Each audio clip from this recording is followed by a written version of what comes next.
L'atenció dels mitjans de comunicació del país i, lògicament, també de casa nostra ahir se centrava en la consulta ciutadana que se celebrava a Vilafranca i a 166 municipis més d'arreu de Catalunya.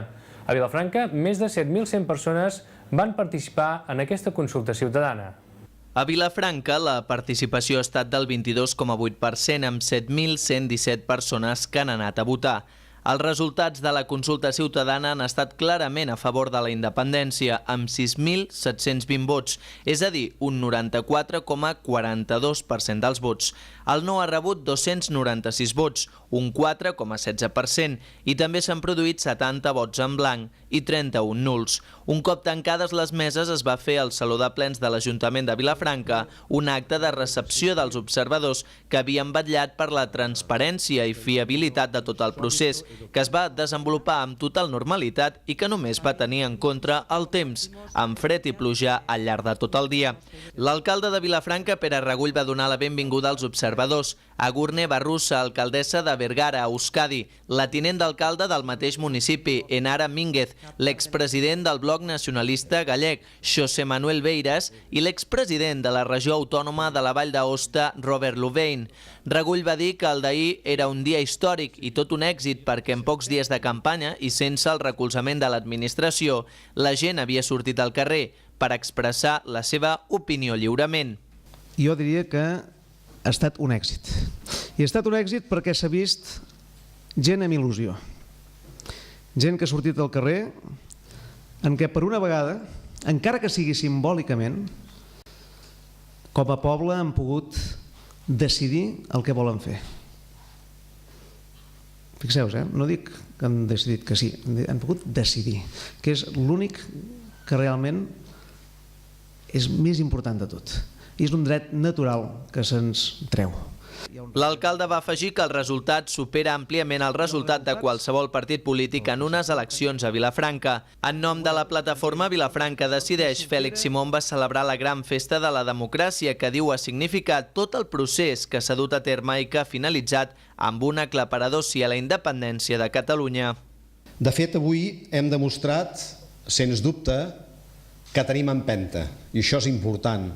L'autoestima tant ens l'hem de fer, de moure, de recuperar, i hem anat a votar majoritàriament per reclamar la independència. Ja sé que ho repetim sovint, però crec que avui també és un dia per dir-ho, que tota persona individual i col·lectiva, arribada a la seva majoria d'edat, a la seva maduresa, no solament té el dret i l'alienable a la seva independència, ans també en té el deure. A l'acte també hi van intervenir els observadors. Tots van felicitar la ciutadania per la mostra de participació ciutadana en referència a l'organització de l'acte. És el cas de José Manuel Beiras, que assenyalava que la consulta d'aquest diumenge organitzada per la societat civil és, sens dubte, un acte sense precedents. Efectivamente, acabamos de asistir a un fenómeno insólito e do que eu non coñezo e non teño na miña longa experiencia de traballo político, de combate político, máis que de política institucional, non teño memoria nin precedentes. Pero que ten un significado absolutamente inequívoco. O significado consiste en que cando se fala de democracia hai que saber que se está a falar fundamentalmente dunha cultura cívica e non nunha forma de organización política do aparato do Estado. També les representants basques van assenyalar que, a més de fer la seva tasca, havien vingut al Penedès per aprendre'n i que s'emportaven una gran experiència. La consulta ciutadana d'aquest 13 de desembre es va viure a Vilafranca amb un ambient festiu i de participació, amb més de 300 voluntaris que estaven al capdavant de l'organització. Sens dubte, el gran mèrit de la celebració de la consulta ciutadana d'aquest diumenge 13 de desembre ha estat la capacitat d'organització de la societat civil al marge dels partits polítics i sense el recolzament de l'administració. Així ho van valorar els observadors que van ser ahir a Vilafranca. De forma intermitent i malgrat el temps plujós, es va veure força moviment de persones que anaven a votar.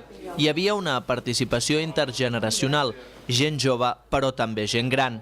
Entre els votants, que es van decantar en un 94% pel sí a la independència, hi havia sobretot un esperit de crítica a la situació que viu en aquests moments la relació de Catalunya amb Espanya. Perquè estic cansat ja que aquí a Catalunya decidim moltes coses, no se'n respecta. L'última ja va ser l'Estatut, que sobretot un estatut rebaixat al final, i portem 3 anys esperant una resposta que al final ja no ens servirà de res. Quan torni l'Estatut haurà passat l'època d'aplicar-lo. I jo crec que la gent comença també a notar aquest sentiment, està farta de pagar i veure que els altres prosperen més amb els nostres diners. Nosaltres seríem solidaris però al mateix nivell. Es comptava amb la col·laboració de més de 300 voluntaris que feien diverses funcions per garantir la fiabilitat de la consulta. També es va establir un sistema de control informàtic que, conservant l'anonimat, permetia evitar fraus en els vots arreu de Catalunya. Com sabeu, també en el nostre procés no ens guardem cap dada dels votants, a diferència fins i tot de les eleccions normals, vull dir, per tant, el nostre nivell de confidencialitat és força més alt. Nosaltres no ens guardem res, sí que s'apunten, en el moment de la votació s'apunta per si hi hagués algun programa informàtic, tenir el registre manual, s'apunta el DNI de la persona, també s'introdueix en el sistema informàtic, però el registre manual es destrueix un cop fet el recompte, o sigui, això no quedarà res, i com t'explicava abans, quan tu entres el DNI en aquest procés informàtic, ell l'encripta i crea un número que és impossible saber de quin DNI provenia.